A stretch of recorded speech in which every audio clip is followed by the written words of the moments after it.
right. Are y'all ready to rock and roll? It is a new year, 2024, right? So when I say, are y'all ready to rock and roll, we're going to applaud like there's 4 million people in here. I want to tell you why. Because momentum is everything. And as we create momentum, we have to be very intentional with the energy that we put out. And so if we start off with, are y'all ready to rock and roll? Yeah. Then that's the momentum that we create, right? But if you're anything like me, I like big momentum, positive things, optimistic things. And so when I say, how, you guys ready to rock and roll, how you doing? And we applaud, like there's 4 million people in here, that is the key of manifestation, is creating what we want something to be, regardless of what the optics of it are. And if you apply that in your life every day, you will see things shift and change at a speed and in ways that you could only, if ever, imagine. Okay, so we're gonna do this all over again as a family. Can we do this? Okay. Are y'all ready to rock and roll?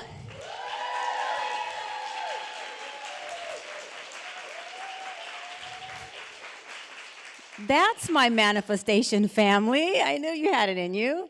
So I am, as Leslie said, Dr. Cheyenne Bryant. I'm a psychology expert. I've been in this field for 16 years, and I've been saying 16 years for probably 18 to 20 years, so I don't even know how long I've been in my field. It's been a very, very long time. I am in private practice providing one-on-one sessions.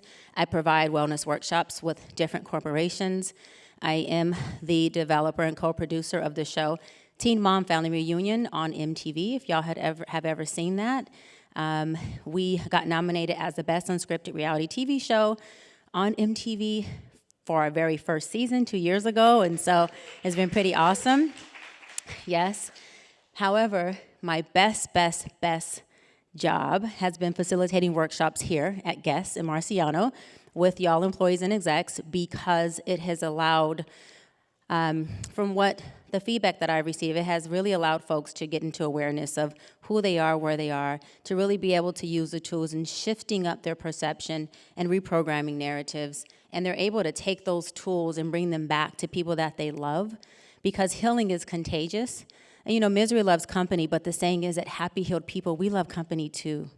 And so we have to be the ones that choose what kind of company we are going to be and what kind of company we are going to attract, because law of attraction is what we attract who we are despite of who we think we are.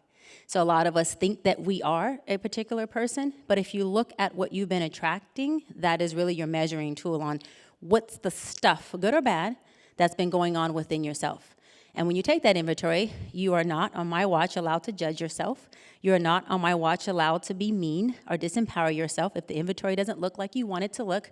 However, you are allowed to be very graceful and very compassionate and show yourself empathy and say, hey, look, these are the things that I see in my inventory that don't work for me. It's okay. Let me rid them and replace them with the things that are in alignment with who I want to be and where I want to go. Because when we get into our presentation, you'll see, I'll talk about how being in the problem, being in the solution, they can't coexist. So you got to choose one, because they don't cohabitate together. So you're either in the problem and you're magnifying that, or you're in the solution and you're creating that, but you can't do both, okay? And not making a choice to do either puts you in the gray, and so you get hit by both sides, which means what? You even got a bigger problem, because now you're not making decisions. All right? So we are going to talk about creating healthy habits and what that means.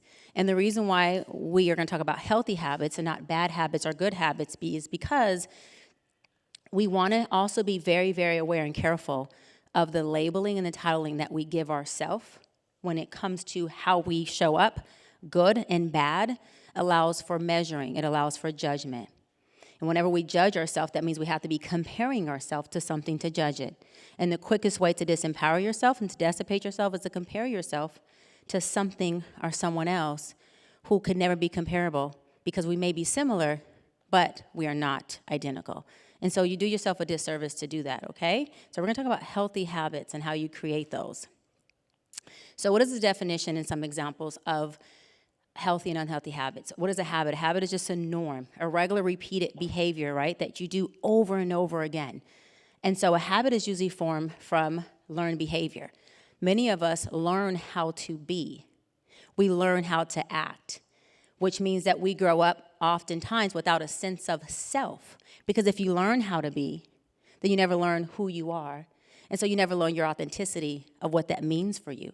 So a lot of times we grow up and we are disconnected from self, saying we have all these people, or this great relationship, or this great career, or whatever it is, a car I drive, whatever you think is great in your life, friends, family. And why do I still feel lonely? Because you have a disconnect with self. It even goes deeper than that. There are so many people who are diagnosed with depression or anxiety, or many other diagnoses. And the unfortunate part is they learned how to be depressed. They learned in the household how to be dark. They learned in the household what trauma looks like, but they have never really been traumatized, or they really are not depressed. And so that individual who has been diagnosed based on their learned behavior, not on who they really are, is at the strongest, most deficit. Because once they do the work and they learn who they truly are and they go, wait a minute, the lights have been on the whole time, but I learned how to show up dark. Wait a minute, I have actually been a happy person this whole time, but I learned that depression looks like this. And so I have operated from a place of depression, now law of attraction, attracting how I've been operating, but that hasn't been me the whole time. And all I had to do was shift and move out of this environment and unlearn this behavior that's not serving me and learn, which is called reprogramming, a behavior that does serve me, that is not depressed, then that is such an easier awareness. And so knowledge of thyself and awareness of who in the heck are you and who in the heck have you learned to be, and deciphering the two oftentimes is all we really need. It's really all we really need because we learn everything on how to be. And so the idea as we come into these magical, often lost adults is to unlearn who we are so we can step in the freedom and the liberation of who we really are. And then that's when everything unfolds. I always say I just turned 41 this year. And I say in my 20s, everybody was just dumb and I knew everything. And in my 30s, I'm like, it looks like we're all crazy. And then in my 40s, I'm going, hold on, like everyone really is perfect. Where they are, how they are. And then I became liberated when I just learned that like the quirky things that I do are actually awesome. The little bit of abandonment issues that I've worked through that come surface sometimes, they lay dormant, then all of a sudden when things are going good, they're like, finish him. And I'm like, we can't do that, finish him. But that little girl who comes up who was abandoned and hurt and has some trauma-based fear, she's also amazing. And I've found ways now to laugh with her, but also call to her and also love on her and give her the things that she never got versus treating her the way that I was taught to treat her, which is put her in a box and tell her that she's not good enough or tell her that she ruins all of my relationships. And so she should be quiet and find somewhere to go. So as you come into the space of wisdom, true wisdom is just really finding out who you are so that you can be that. And when you be that with full acceptance, I promise you, that's where the promised land is. The promised land isn't out here. It is really in here. And that's where our goal is to get this thing in alignment, okay? So healthy habits are what?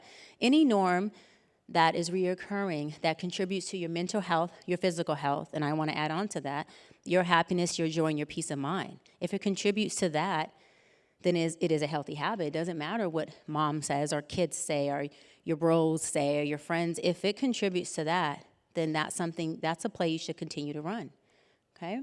And then unhealthy behavior, right? Any routine that you continuously do that is detrimental to your mental health, your physical health, your peace of mind, and you being happy. But this is the thing. You don't have an idea of what works for you until you start to unlearn what you've learned. And until you get in contact with who in the heck are you? What are the things that move you, top you off, fill you up, right? Outside of the codependency, outside of the interdependency, outside of the people-pleasing ways that some of us may have. Who is that? What does that person look like, right? Let's talk about the impact of guilt, shame, and judgment on your habits and how they form these habits, right? So guilt. Guilt is a feeling of worry, unhappiness, and wrongdoing. Pretty much guilt is saying, I made a wrong decision. I did something wrong. I feel bad about what I did, right? I did something wrong. I feel bad about it. I need to atone. I need to fix this thing. This wasn't cool. Shame, on the other hand, is not only was my decision wrong, I'm a bad person. Like, I am a horrible person for what I did, for what I continuously do, for the decisions that I make. I'm just a horrible person. So as a horrible person, right, I don't have what it takes if I'm a horrible person to fix this thing. Like, there's just no way. Bad people don't do good things. Bad people don't do good things. And so if you are in shame and you feel like you are a bad person, then don't wonder why you can't fix those things. You don't feel empowered to do so.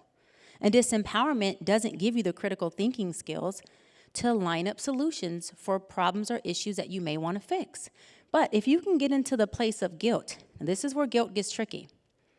Guilt is only unhealthy if you allow it to stay long enough to turn to shame. Guilt is very healthy if you use it as a guiding tool that says, that's a decision that didn't serve me. That's something I don't want to do again. That's a person I don't want to show up as again. It's a guidance of saying that's disaligned, out of alignment with who you are. So let's not do it again. Let's go atone for it. Let's apologize, fix it, find a solution. And if we can't, let's learn to move on and get out of the space of guilt, because shame is where you don't want to be. Judgment, right? There's a difference between using your judgment and being judgmental, okay?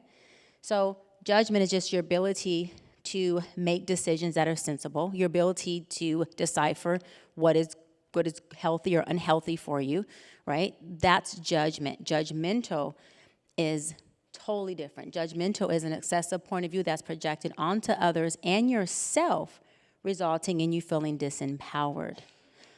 Judgmental goes with shame. Judgment is attached to guilt. Guilt gives you the green light that says, hey, you're making decisions out of alignment with who you are, out of alignment with your goals. Let's use some good judgment on what could be done differently and what that looks like for you moving forward. Judgmental says, I'm a horrible person. I keep doing the same thing. There's no way that he or she would want to be with me. I can see why friends don't like me. I understand why I can't keep a job. I seem to keep doing, what's wrong with me? Am I dumb? Am I stupid? I'm judging myself. I'm disempowering myself. And that is the epitome of self-hate. Okay?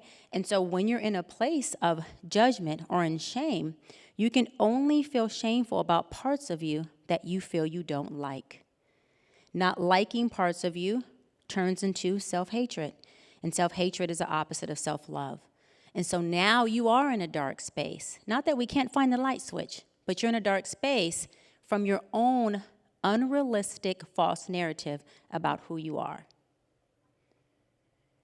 So let's talk about the effects of guilt, shame, and self-judgment, right? Guilt causes a guilt complex that can result in some unhealthy impact on your overall well-being, right? We talked about that. If you're staying in guilt to the point where it turns to shame, then yes, there's a negative impact on you, right? Guilt also can develop a sense of inadequacy. That's that doubt, that disempowerment. Self-inflicting pain and punishment may develop alongside feelings of self-doubt and guilt, right? But let's go on the positive. It can also lead to a willingness to fix a wrong and make a change. But this is the deal. We talked about the problem and the solution cannot cohabitate. The problem and the solution cannot coexist. You cannot be in two. You cannot be here and here. And so you're either in the problem, I'm guilty, I'm disempowering myself, because what we focus on magnifies. What you focus on magnifies, good or bad, right? And then when you get to the place of saying, I feel so guilty that now I'm starting to feel like I'm not a good person, self-inflicting pain comes in. But where do you think you learned to inflict pain and consequence on yourself when you do something bad versus having compassion and allowing yourself to be human? That's a learned behavior. Self-inflicting pain is a learned behavior. You are not innately born to harm yourself. And when I say self-inflicting pain, we're not talking about just suicidal ideations or physically hurting yourself. Self-inflicting pain is also your negative talk. What are you telling yourself? That's self-inflicting pain. What narrative are you replaying on autopilot every day of your world, of your life? What momentum do you set in the morning when you wake up? Is it, here we go, another day for me to screw up? Here it goes, another day of this crappy life that I live. Here it goes, another day of like doing the same thing I do every day. It's boring here. I hate it here. Or do you wake up and say, you know what? What can I do today to make it better? Even if it's one thing, what phone call can I make to get me closer to that at which I want? Who can I text or call just to say, hey, I love you, have a good day, that I can get a response from that can help empower me and set this momentum for the day?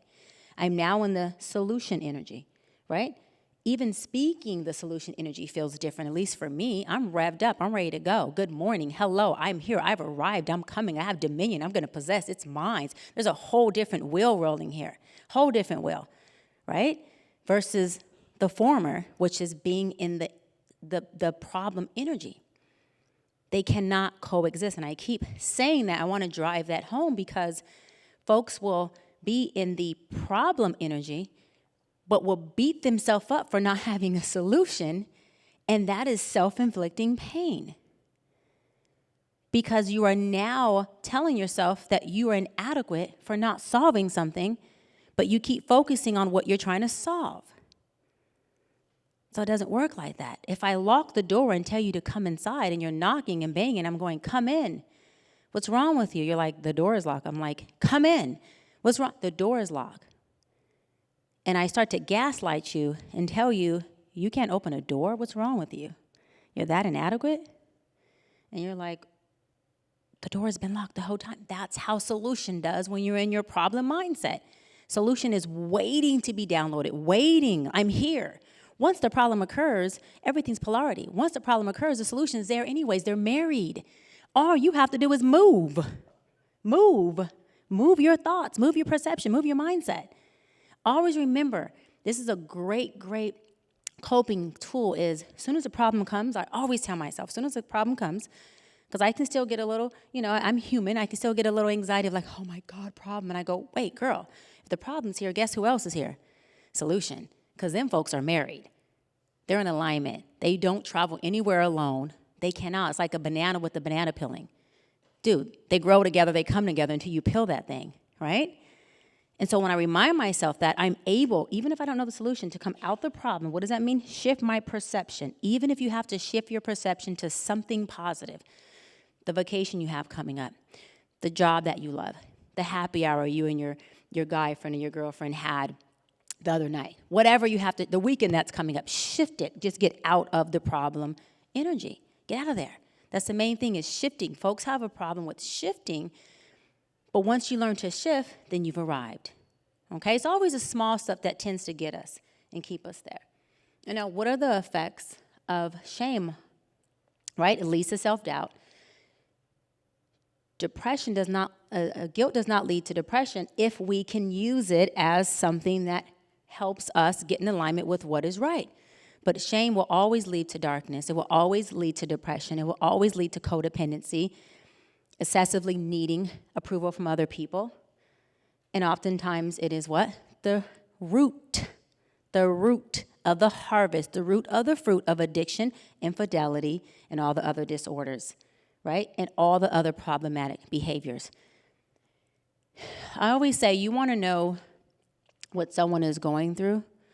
Just watch how they treat you and watch how they act. Behavior is the number one measuring tool on how somebody feels about themselves. Because hurt people, and healed people, heal people. And if someone is hurt, then they have shame. They're harboring shame. There's parts of them that they do not like.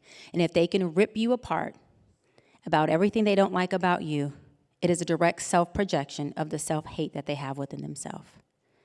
And so am I telling you to take it on and say, they have problems, let me just be the whiteboard for them, let me just be the sounding board. That's not what I'm saying. What I'm saying is have that awareness and say, hey, buddy, maybe you need some help.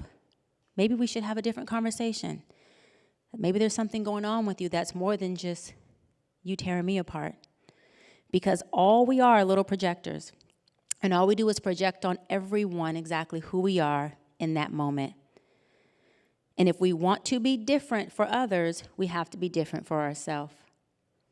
And so when we talk about the codependency, does anyone know what codependency is? Anyone know what codependency is? Say it again. Interdependent and codependency, I'm happy you brought that up. They're different things. Interdependent is healthy. Codependency is not. Go for it. Excessive dependency. You're overly reliant on another person for your own self-esteem. 100%. It is, I need you to show up and greet me a certain way. I need you to answer your phone when I call, and I need you to make sure you're available and convenient for me on my terms and when I say so. And guess what? When you're not, you are horrible. And when you're not, I can't survive. And when you're not, you ruin my day. Codependency is I need you to be the way I need you to be for me to be okay. And if you're not that way, I'm not okay. And so more than likely, I would gaslight you to make sure that you're not okay. Why? Because hurt people hurt people. So let's play this game. Hurt people hurt people. You don't want to be how I want you to be? Then guess what, buddy? There's consequences to that. Codependency. Codependency. Interdependent is I have emotional intelligence, meaning when emotional intelligence goes up, ego goes down. Watch this. When ego goes up, emotional intelligence does what? It dissipates. Ego is codependency. Ego is controlling. Ego is you're going to do and say what I need because I said so. Ego is gaslighting. Ego is shame. And ego is guilt if you don't allow it to work for you in a positive way. Emotional intelligence says, okay, so when I call you, sometimes you don't answer because you've already communicated with me effectively that you work from 9 to 6.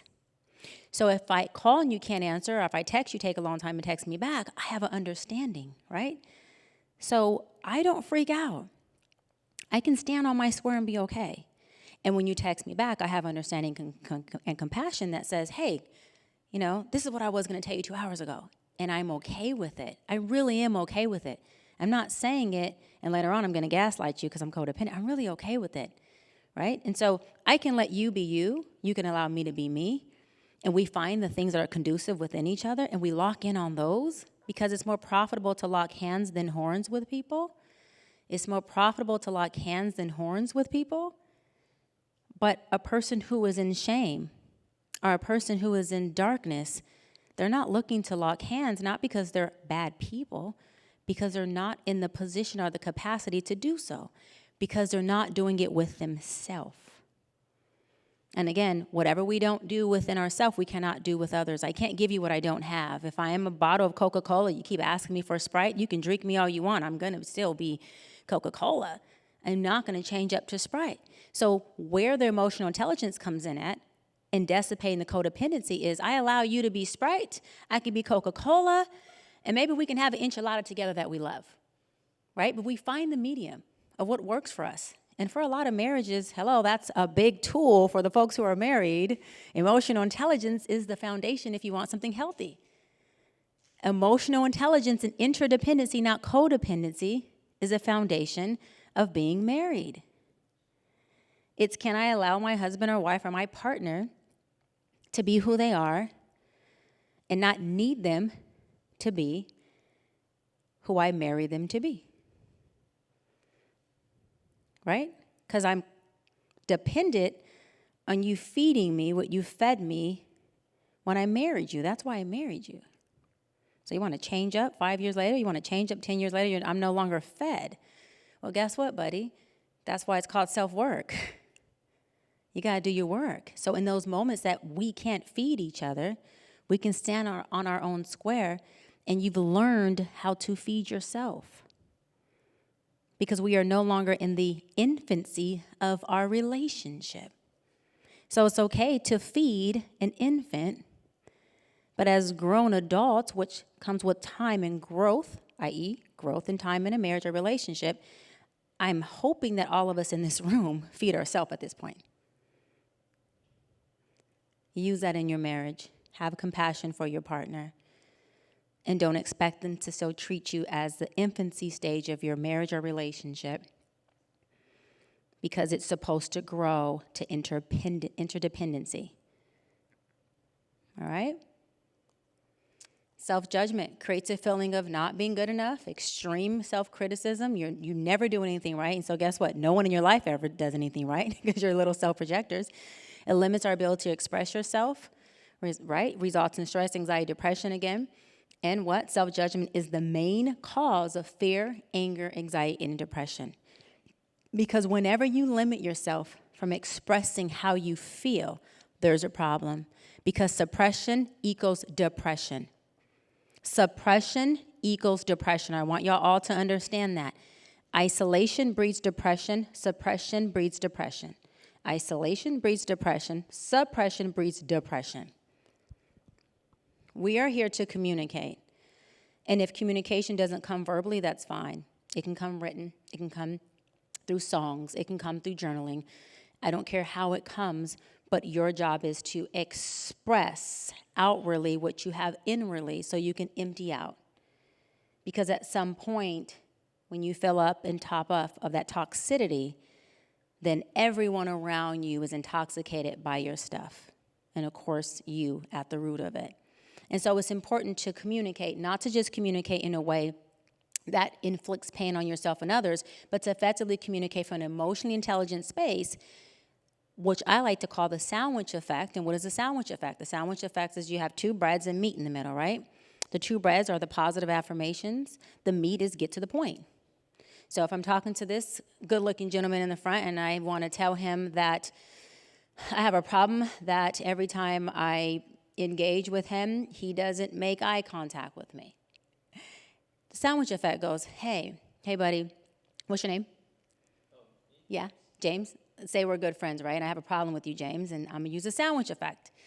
And sandwich effects is the epitome of using your emotional intelligence. It says, James, you know I love you to pieces. You're my guy. Like, dude, you know I love you. I look forward to seeing you. You're my guy. We laugh hysterically. Like, I can bounce things off of you. Like, dude, half the time you make my day. Bread, meat. But why don't you make eye contact with me when I talk to you? Like, I feel like you're not paying me attention when you do that. Like, I need the eye contact, buddy, because you're my guy. And interacting with you, it just brings me peace, and it's like, it's my thing. So I de-arm. I go for the gusto. I de-arm again. And then I follow up with, like, James, so can you commit to that? Like, can you just commit to when we're having a conversation, you can kind of, like, make more eye contact with me? Yeah? Okay, thank you. And then you want to cover that all up with, I don't know if you guys use sauce with your burgers, like cover it up with ketchup or something and give them a big hug. But the de-arming mechanism, the sandwich effect, really works well in relationships with your children. Baby, you know mama loves you. You are my favorite person in the world. But if you don't take the trash out, you're going to get the biggest pow-pow of your life. Mommy does not want to pow-pow you because I love you so much. So can you commit to that? Yeah, mommy. Right? Doesn't work quite that easy all the time. Yeah, she's like, have you seen my son? But the sandwich effect is extremely effective. I mean, really try it and you'll see people de-arm. When you de-arm people, now they're open to listening to you. Versus like, look, take the trash out. I tell you this every day. It becomes a problem. Now people are armed. Now you have war. And the idea of emotional intelligence and effective communication, remember this, is always de-arming. Effective communication de-arms. It creates a safe space. Ineffective communication is two people having a conversation, and they keep having that same conversation, sometimes for weeks, months, and years, and sometimes a lifetime, and there's no de-arming. We are at war every time we talk about our issues, because I need to de-arm you if I'm going to be effective. And de-arming means that I love you enough to figure out, what can I say to you that opens you up? What can I say to you that injects love first? That's me protecting you. Injects what I have to say, and I don't water down my message, and then I inject with love so you're covered in a safe space that still gets out the message or the request or call of action that I need from you. So you hear my message because you're de-armed. But if you're armed, everyone loses the message. Ego goes up, emotional intelligence goes down, and now we're just having a conversation where we are conversing. And conversing is this. This is not communicating. This is conversing. It's a dance. It's a back and forth. There's resistance involved, right? So always measure yourself within a healthy measurement of, am I effectively communicating or am I just talking? Am I de-arming or am I at war with this person? Am I in my emotional intelligence because I'm using the sandwich effect because I'm able to de-arm, or am I in my ego and I'm flipping my wig and I'm flipping theirs too? And nothing is being penetrated or getting done. So tools on identifying the guilt, shame, and judgment, right? But how do you identify guilt? If you're on a loved one or experiencing feelings of feeling unworthy, anytime we have a deficit in our worth, it's because there's something done that is out of alignment with our three-part house. Our three-part house is how we think, feel, and behave.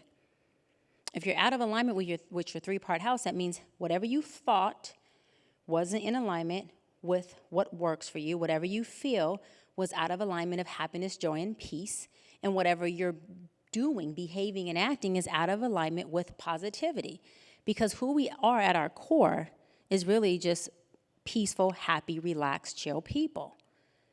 We learn all the other stuff that comes on top of it. We're just like that good piece of, I don't want to say meat because some people don't eat meat, but that good piece of whatever you eat before you add on all the other condiments, right? That ruins the flavor of the seasoning that was already there.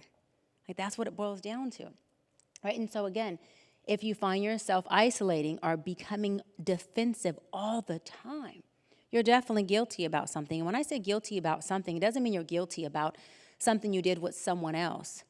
You could be guilty about where you are in life. You could be guilty about that partner that you chose that you know is not healthy for you. You could be guilty that you feel like you're not moving fast enough in a certain area, or guilty about still being in that relationship that you know is unhealthy for you. So guilt is not always projected on what you've done to someone else. It's usually projected on what you have or have not done within yourself that can cause issues.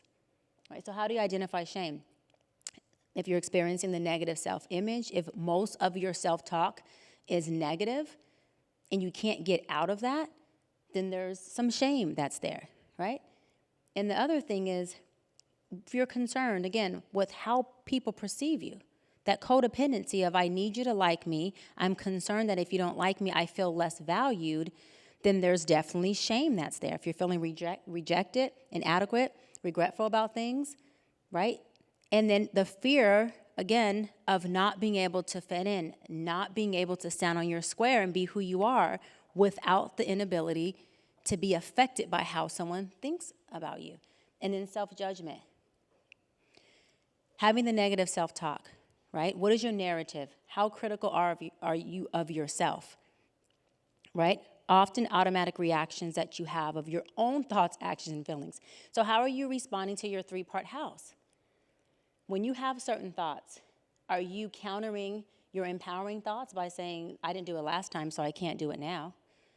Are you countering when you start to feel good? Are you sabotaging that positive feeling because you learned that feeling good is not for you?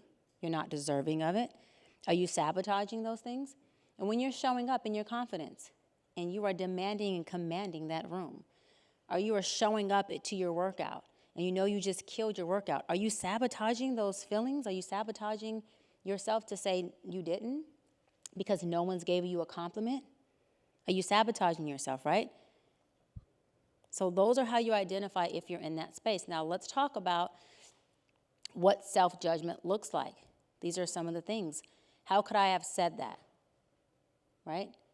How could I have said that? Not how could I have said that, could I have said it better? It's like, how could I have even said that? Like, what kind of person am I to even say those things or to project those things, right? I should have learned by now, right? We all should have learned by now. We're all like of age adults. We should know everything. We should make no mistakes. And we should walk a straight line. If we don't, then guess what? We'll never do it right enough. We'll never do it right again. I'm too sensitive, right? I'll never be good enough. I'm so stupid. I'm not lovable. and no one could love me. These are all the self-judgment, distorted thoughts that creep into some of our minds. All of us have thought something similar to this at some point in our life if we didn't think it today or this morning. And these are all you judging yourself. And these are all the things, if you need to take a picture, that you cannot, moving forward from today, say to yourself ever again. And if you do, you're not allowed to beat yourself up. You're only allowed to be gentle with yourself, okay? Tools on how to prevent guilt, shame, and judgment. How do you implement compassion and self-love, right? Become more aware of your judgment. Become aware of it. Are you aware of your self-judgment, right? And then also, how often do you judge yourself? Take inventory. But more importantly, the root of it is, where did you learn how to judge yourself? Like, who taught you how to do that? Who taught you to tell you that you are stupid? Who taught you to tell you that you're non-deserving of these things? Who taught you to be inferior? Who taught you that you are a horrible parent? Who taught you your decision-making always ends in negative or in the ditch? Who taught you that? And who told you that you're not smart enough to get an education and to further your credentials? Because you didn't teach yourself this. At some point when you were young, somebody taught you how to dislike that part of you. And it doesn't mean whoever taught you, i.e. your parents, had a bad intent. They might have been trying to discipline you. And they happened to discipline that part of you the most.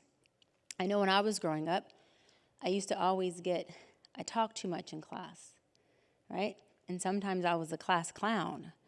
And I remember I would always get disciplined and in trouble for it because obviously, I'm supposed to shut my mouth in class and listen, but I had something to say. Like, I had questions. I had something to say to the teacher, something to say to the students next to me. I didn't want to play so much. I just wanted to talk. I wanted to engage. I wanted to have conversation.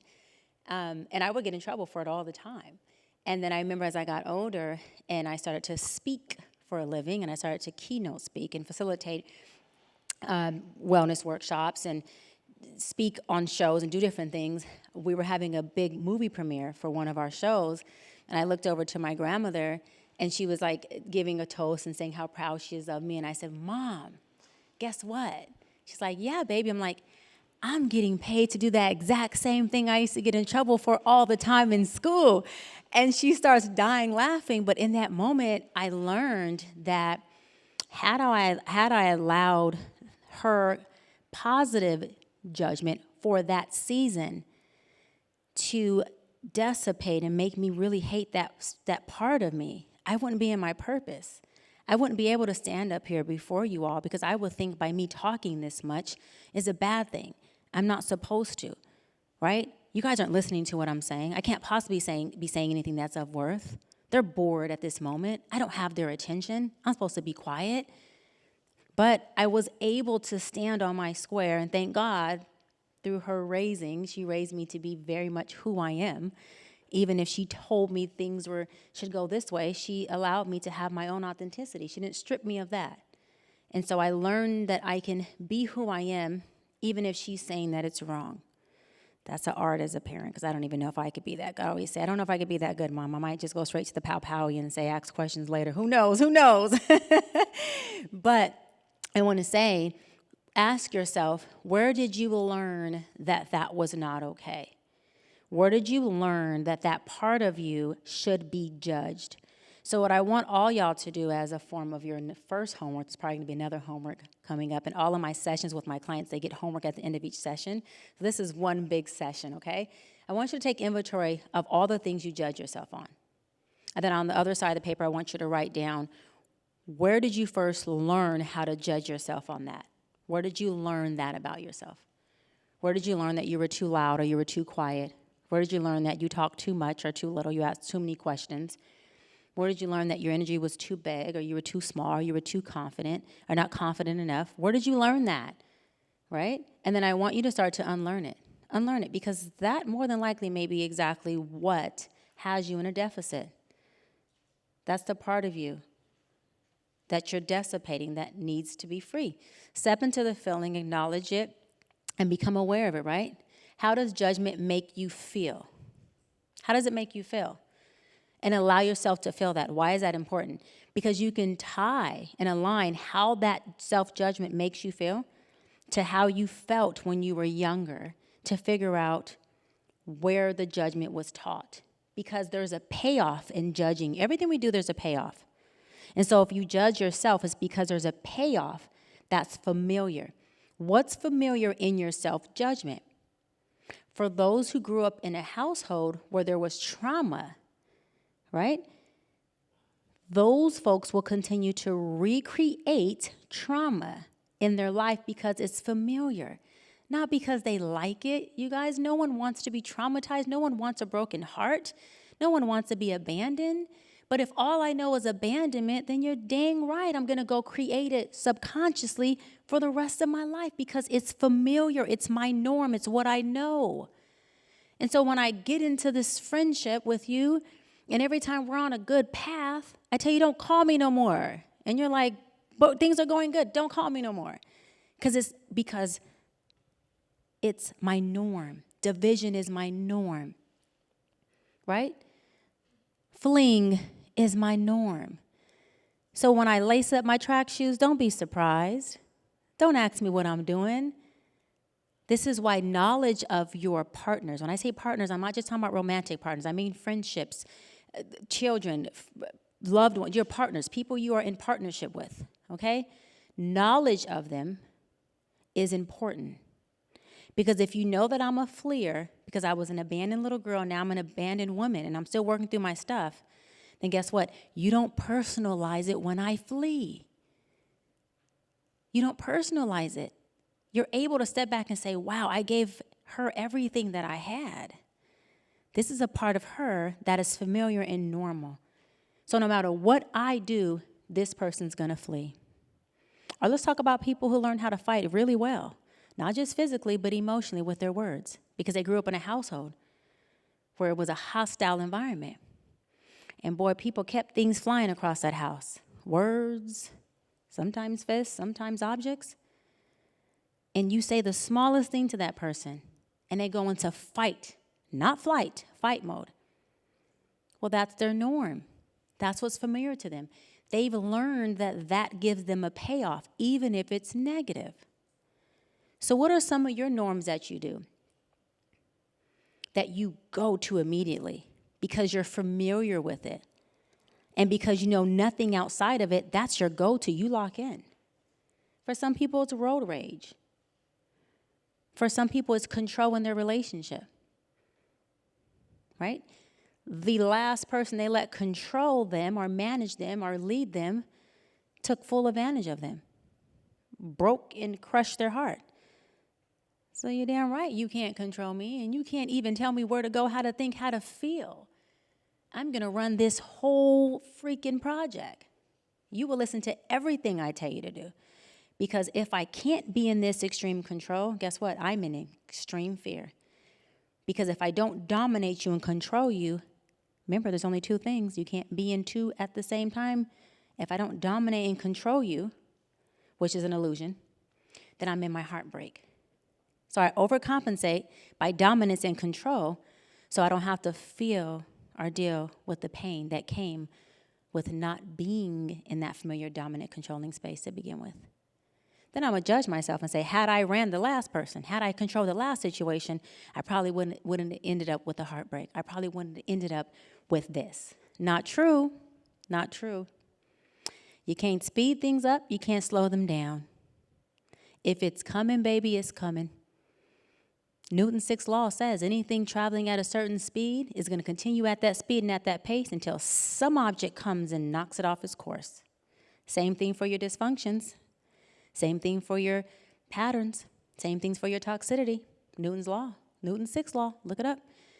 Your patterns, your familiarity, the things that are your norms, that are dysfunctional, that don't work for you, they will continue at that same pace and speed until you interrupt it from going at that pace and going in that direction. And only you can do that. And so take inventory of what that is.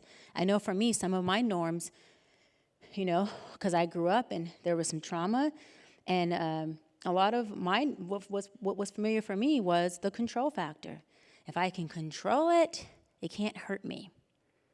If I can control it, it can't do these things that don't work for me, right? Control protects my heart. I still called off 2 weddings. I still ended up hurt. Maybe it wasn't at the level of someone else's hurt, but I still had to detach from 2 lovely people, 2 weddings. So control didn't protect me, and it's not going to protect you. I did my work, and now I don't want to control. I surrender, and I'm free, and I'm in the healthiest freaking relationship I've been in my entire life. First with myself, and second with my partner, because I chose a person that I did not have to control. Because when your choosing becomes better, your need to control dissipates. You only have to control something that is a threat. You don't walk into your home and go into control mode if it's just you and you're safe. Walk into a snake-infested or bear-infested forest, and we're all hoping we have a shotgun or something that can protect us, right? We go into control mode of our environment. Where can we run? Where can we hide? How can we get out of here? What does this look like? So you have 2 jobs. Take inventory on what your norm is and what's familiar with you, and checkmate yourself. Is this a norm that I should be continuously doing? And listen, you learned it. Please don't beat yourself up for the things that were taught to you organically and naturally. No, just unlearn them. And the second thing is choose better. Get your choosing weight up. Get your choosing weight up. But you only can choose at the level of who you are. So if you are untrusting, I promise you, you would choose someone who is untrustworthy. So check within you first. Take those inventories and choose different.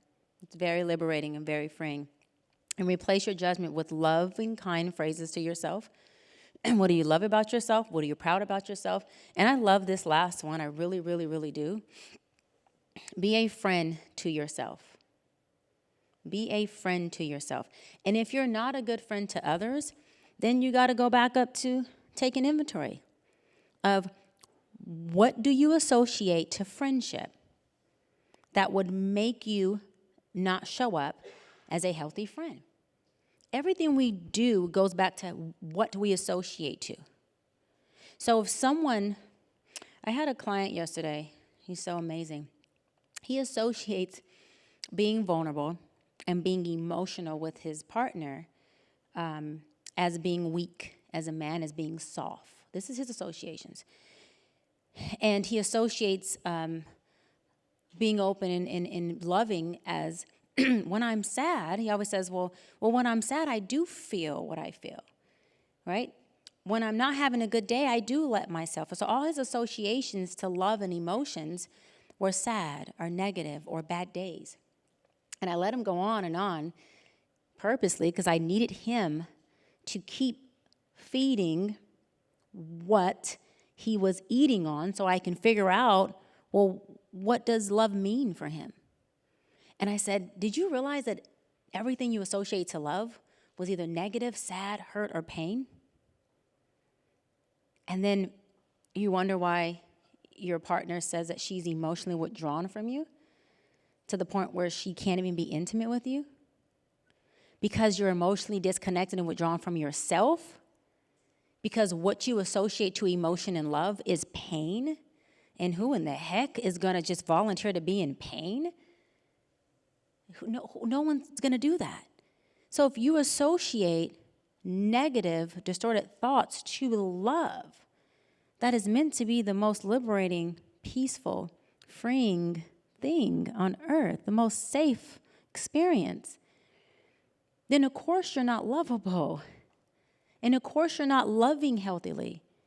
And of course you have a bad relationship with emotions. So it could not be your partner, and it could not even be you personally. Step back. Get out of this self-judgment. It could be your association to the thing that you're trying to do. What do you associate to those things? Figure that piece out. And guess what? The magic is, if all you have to do is shift your associations, baby, you're in a good space. All you have to do is get into your associations, unlearn them, and then say, well, what would I want love to associate with? Like, what would I want friendship to associate with? Like, I look at friendship as trusting, loving. I got your back. This is a safe space. Don't call me if you need me because I'm coming doing 120 on the freeway.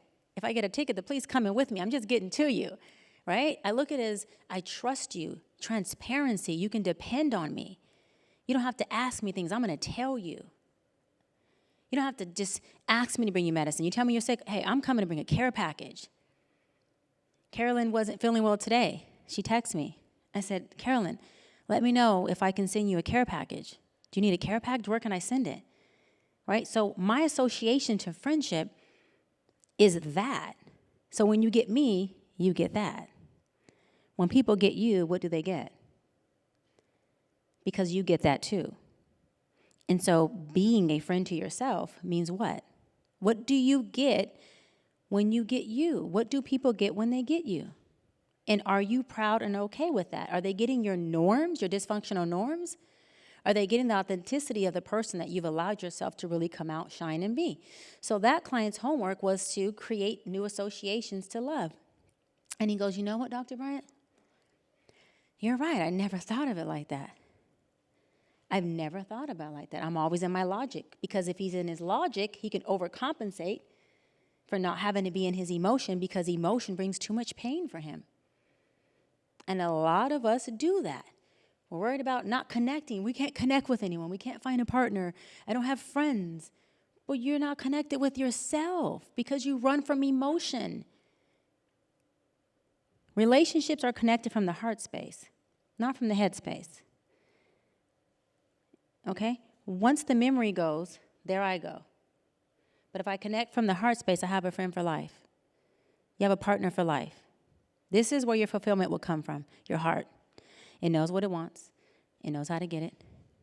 Your logic gets in its business and starts to sabotage and starts to self-judge you for wanting what you want. James, we're here. Yeah. I love that. Please, I love that you left. I love it, because I do the same thing. I had to do, what was that? Yeah. And so logic folks will overcompensate and not feel, and people will tell you, I need you more present. And you're like, I'm here. And they're like, no, you're not. You're like, I'm fully here.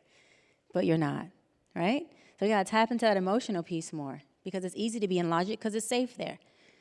Because guess what? 2 plus 2 can equal 4. 10 plus 10 is 20. We rocking and rolling in the logic space. But let's take us logic folks over here to the emotions. It becomes a roller coaster. We get lost in the sauce, and we're trying to figure out, how do we feel? What do we feel? How do we manage it? You know why? Because logic, there's control there. There's control here. You can control quantity. It's quantitative. You can control it. Emotions, they're meant to be free. That's why you can't control them. Emotions are meant to be free. That's why you can't control them. Allow them to be abundant. Allow them to free you. Allow them to feed you. Allow them to love you. Be in your emotions and be free. That's where you're going to get satisfied. That's where your fulfillment is. Logic is where you'll always be able to quantify things and judge them, including yourself. Not always good, okay? Become an observer instead of judging, and reprogram your judgment narrative to fit your optimistic narrative. So create your optimistic narrative first, and then reprogram all your judgmental narratives to that. All of it to that. One of my judgmental narratives for myself was, again, if you come in asking for too much, they may think that you're too much. Then I checked myself, and I said, well, whoever I'm too much for, I don't want. And so when I stood on my square, as big as I am, the universe, some magically way, sent everything to me that can handle all of me. And when you connect with something or someone who gets you, there is no better feeling. because then you're able to, you don't have to be logical and add up. But is 2 too much for 4? Is 6 too much for 10? You go right into the emotion and you write it out, baby. You write it out. But you have to be able to step into the bigness of who you are. And don't be codependent on those to validate, oh yeah, you shrunk enough. You shrunk enough. I can handle you now. Someone said to me one time, get off your high horse. And I said, you know what? I worked my ASS off to get up on this horse. I would rather help you figure out how to get up here than me come down.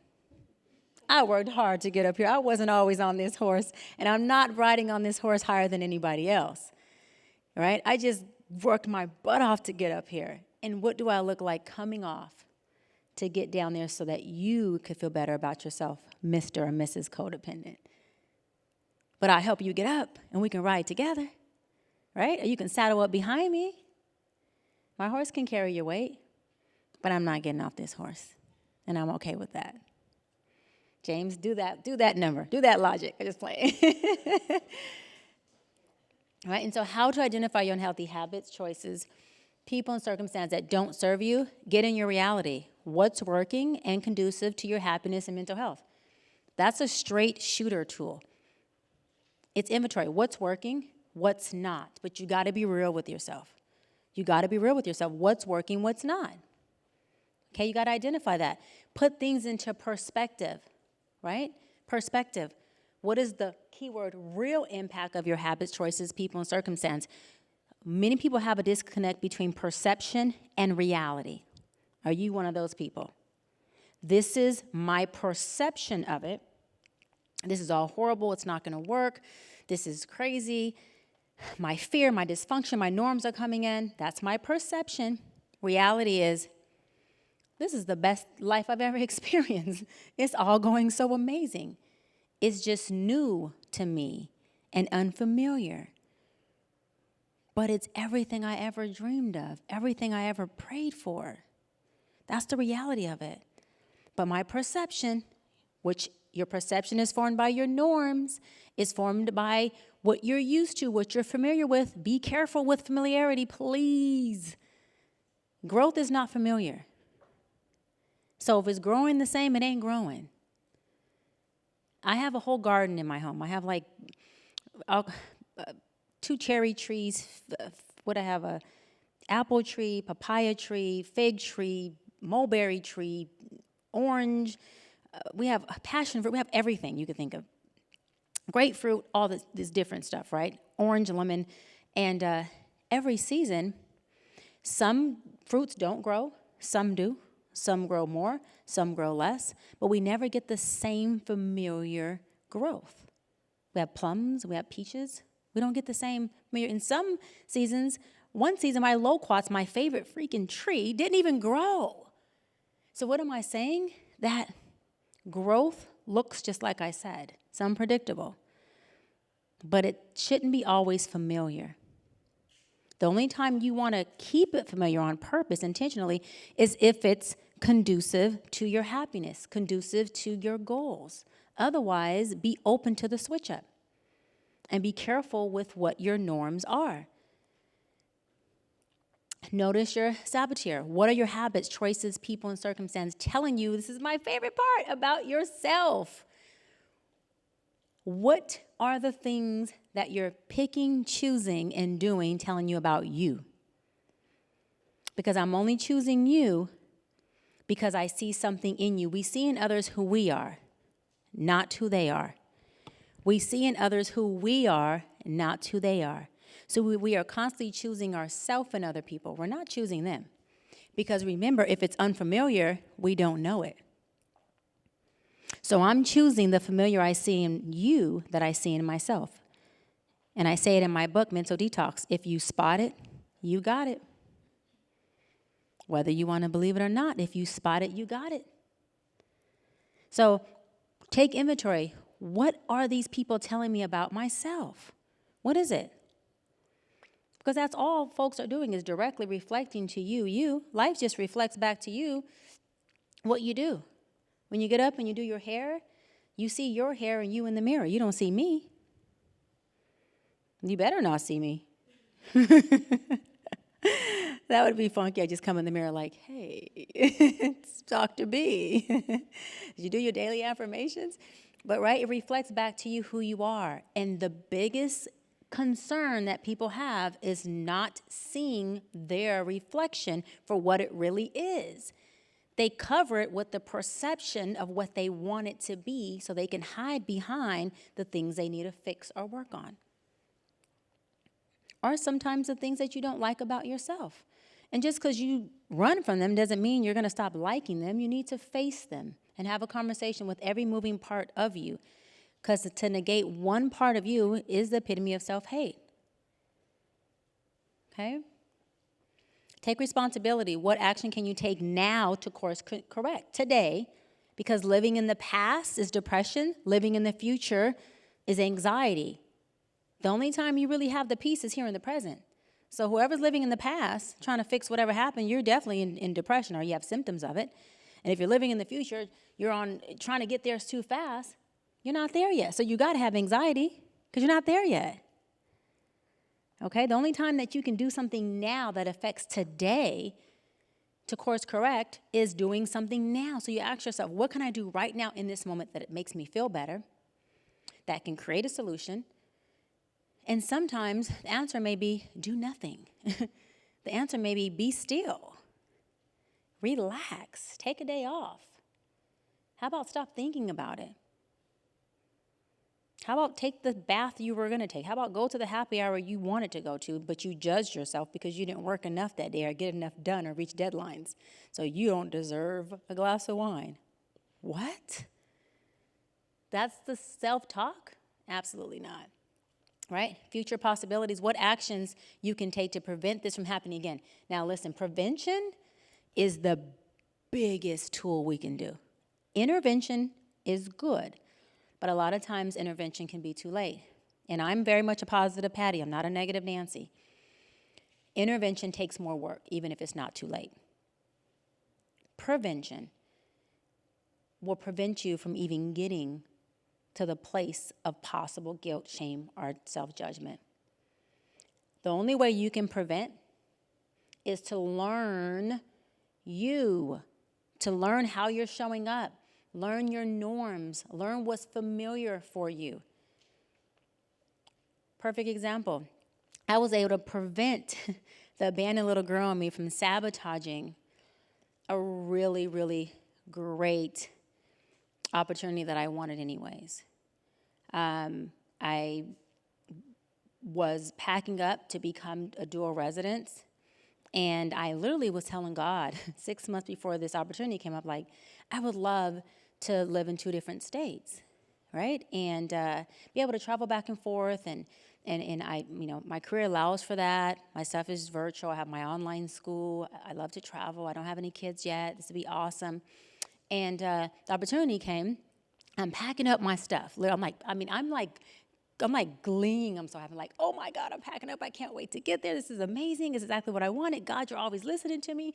Like, God, you don't play about me. I mean, I was like in my praise and worship moment. I'm like, yes, we do this. And the little girl came up and goes, she literally came up and I'm packing. She squatted next to me. I'm not joking. She squatted. She said, yeah, but if things don't work out, you've never had to pack up and leave from another state.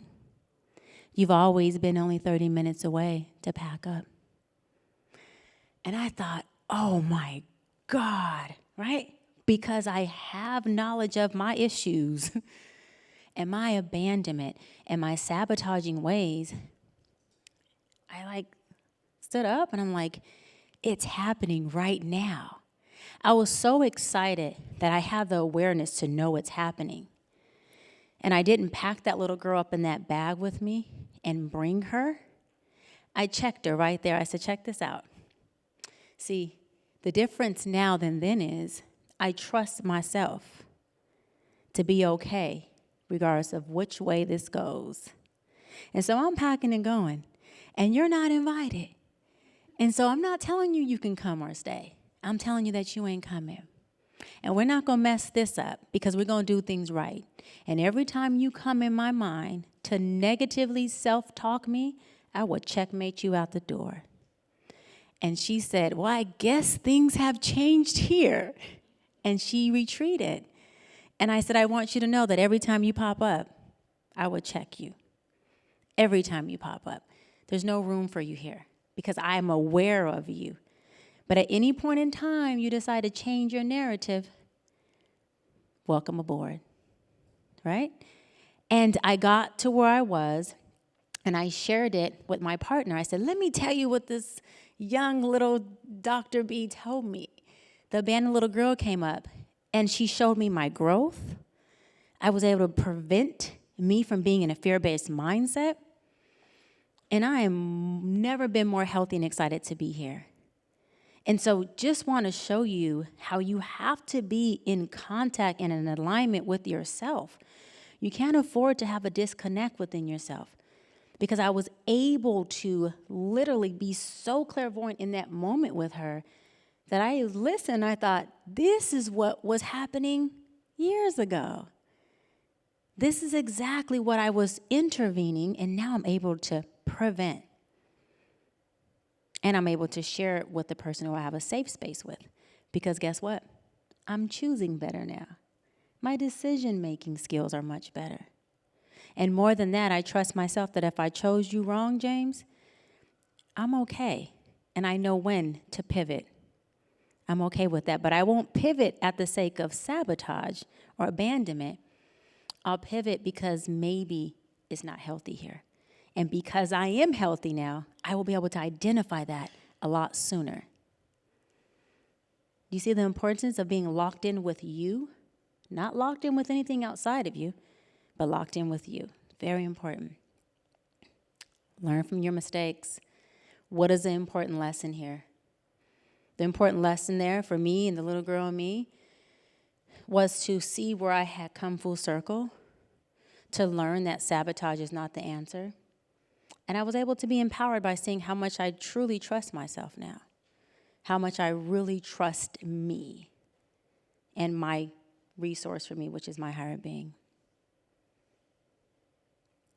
This is our last slide. Tools to create healthy habits. Positive effects of tools, right? They help you create realistic goals while honoring yourself, which is balance, right? I have this goal that I want to reach. It's from here to the curtain. And I'm going to honor myself the entire journey getting there. Not judge myself, beat myself up for moving too fast or too slow. But as long as there's movement, there's momentum, I'll get there, right? But make sure it's realistic. Self-acceptance versus self-judgment. Tools on self-acceptance. Believe in yourself and your uniqueness. Listen, you're a thumbprint of your creator, and you are created to be you, otherwise you wouldn't be. And so the most respectful and honoring thing you can do is be who the heck you are. And I learn every time I show up in my wholeness, whether it's some broken pieces or some healed pieces or some kooky pieces, that I am more accepted of myself and of others around me. And people just tend to like and love a human. No one wants something that's so cold and non-human. You can't connect with that. And we all have things that are called issues or that we're working on. And the more that we can identify those, folks can resonate with us. Embrace your own humanity, accept your mistakes, and move on, right? Use them as learning opportunities. The move on part is really challenging for a lot of people. That's the part that creates that depression, right? When you're living in the past, it's depression. So if you can't move on, then you do feel dark. And the reason why you do is because once something happens, your three-part house, everything about you is a nonstop momentum evolution. So it's constantly moving and walking forward, right? But as you take your perception, that's all you can take, and you leave it back there, and your whole other part is moving, look at the disconnect. Life is meant to bob and weave and keep it pushing. But if you're here in your thoughts and your perception, but your whole three-part house is way over there, you're disconnected from self. But if you can identify what happened, identify the apology, do what you need to do to atone, and keep it pushing, you'll see that things really flow. And then you don't have time to be familiar and in your norm of sitting in the problem because the solution has already left you. You got to play catch up because life is all about the solutions. Use positive self-talk. Be tolerant and compassionate with yourself, which is huge, right? You cannot judge yourself, cannot beat yourself up. You cannot do that. Sorry, guys, I'll go back. Let's see you guys taking pictures of that. Validate yourself. Get over our habit of constantly judging yourself, right? So all in all, you want to make sure that you are totally accepting everything about you while you're on your way, not judging anything that comes up. And I want y'all to remember the number one thing is that judgment isn't you. You learned that judgment. Where did you learn it from? Right? So that you can unlearn it and learn what works for you, not what works for anybody else. Life is all about the stripping of, the shedding of, and the coming into the new. And you will strip and shed your entire life. You will always be at the end of the cliff, needing to have the courage to jump. And the best jumps will be the jumps without a life jacket. Your life jacket is usually the things that are familiar to you, your dysfunctional norms, and the things that never worked for you. Weight holding you down, and your distrust and disbelief in yourself. So I want y'all all to become professional, excited jumpers who jump down and don't say, what if there's sharks? But you jump down and you go, but what if there's all these beautiful dolphins that just meet me as I jump? Because that's the idea. Because remember, you are always right. You're always right. The man or woman who says she can or says she cannot, they're both right. So in your jumping, if you believe there's sharks, you're right. But in your jumping, if you believe there's dolphins, you're also right. So it's about creating your narrative and your perception every day in life about what do you want to be right about. And my clients in session, I love when they go, oh, Dr. Bryant, it's that I'm always right thing, huh? I'm like, so you're right about your relationship, and you're right about your life, and you're right about your darkness, but what do you want to be right about it moving forward? Right? That's what's important. That's what's important. So that concludes our presentation. Thank you all so much, so much.